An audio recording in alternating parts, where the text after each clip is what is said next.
Listen.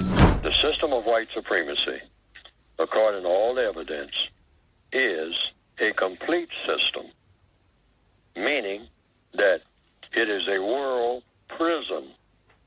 A world prison, and who are the prisoners? The prisoners is everybody on the planet who is classified as and functions as, quote, unquote, non-white. Black, brown, red, yellow, tan, beige, anybody who has color in his or her skin. That's the criteria. That's the basic criteria for racism. Now, everybody who is classified as non-white is in the prison of white supremacy.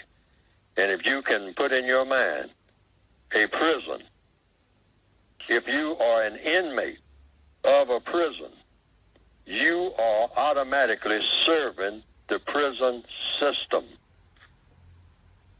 If you are a prisoner in a prison system, you are automatically, regardless of whether you want to be there or not, you are serving the purposes of the prison system if you are a prisoner in the prison system.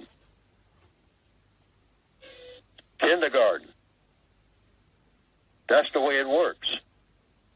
It's no way to be a prisoner in a prison system without serving the prison system. So this thing of trying to find out which black person is a bigger prisoner than the other black person is folly. It's folly because it's not logical. Everything in counter-racist science, like everything in racist science, is based on logic, because logic is the only thing that's going to be successful. So that's why I'm saying it's useless to talk about which prisoner is rendering more service to the prison system. Some prisoners, just like on the slave ship, some people who were on the slave ship were taken up on deck. The sailors, the prison masters, the ship masters would come down the ladder and say, you, and you, I'm going to take the chains off of you right now, and you're going up on deck. And so you go up on deck. Now, you can refuse to go and get beaten and beaten until you finally do go, or until they just get tired of beating you because you are unconscious now and useless, so they get somebody else.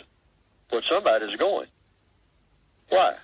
Because you can do that when you are the master of a ship and you have cargo on the ship, slaves that have no place to go, wouldn't know how to go if they could get off the ship, and even if they took over the ship, wouldn't know how to run it. So what do? Just like all black people do, just like I do every day. Do what the slave master tells me to do. That goes you to show the awesome power of the system of white supremacy. Sometimes some of us, by looking at the other slaves on the ship, get the idea that we're not on the slave ship too, and that we're slaves, equal slaves. Now, sometimes we get the impression that we're not, because I still give that slave ship analogy, making it the prison analogy, because it's the same thing. Prison, slaves, prison, same thing.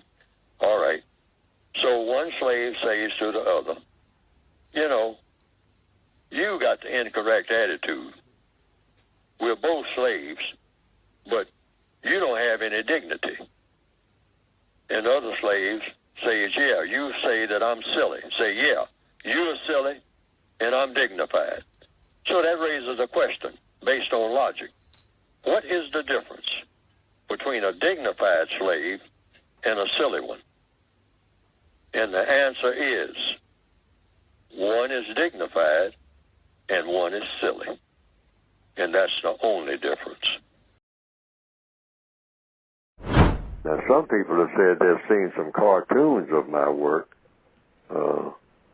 on the internet that have been presented, and that it pretty well embellishes what I have been trying to say in my textbooks. And to the extent that it does that, well, that has been, from what I understand, some people reported to me, a plus. Because they didn't understand what I had written very well, but when they saw those cartoons that just repeated what I was saying and attaching my name to it, and came right out of the book, the material did, they say that they better understood it.